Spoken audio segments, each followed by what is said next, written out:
They'll sing Lift Every Voice and Sing at graduations, at rallies, at games. But do they tell you about the man that wrote it? This man was not just a poet. He was a fighter who carried 10 lives in one body because America wouldn't even let him live one in peace. Meet James Weldon Johnson.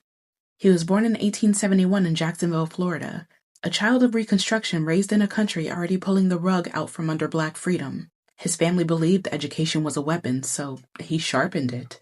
He studied at Atlanta University, came back home, and worked as a school principal. And while he was running that school, he was studying law on the side. And by 1897, he passed the bar and became one of the first Black lawyers in Florida. But even with that title, even with that brilliance, white supremacy still told him that you were less than. But Johnson refused to play small. He became a lawyer, a teacher, a writer, a musician.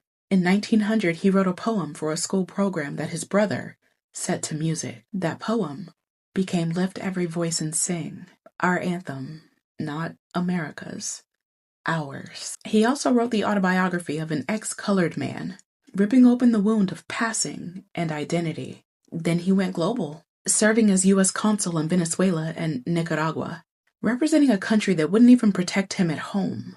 He was proof you could outwork the limits that America tried to chain you with. Then came the fight. In 1917, after white mobs lynched and massacred Black people across the South, Johnson helped organize 10,000 men, women, and children to march silently down Fifth Avenue in New York. No chants, no music, just footsteps and grief. A funeral march for democracy. As executive secretary of the NAACP, he hunted down the truth about lynchings. He wrote the reports. He confronted Congress. He pushed the Dyer anti-lynching bill in 1922 and the Costigan-Wagner bill a decade later. And Congress, hijacked by Southern Democrats, killed them all. America chose to protect the rope over protecting Black life. He died in 1938 in a car accident in Maine. And here's the bitter truth. This country gave him flowers for the anthem, but not for the man.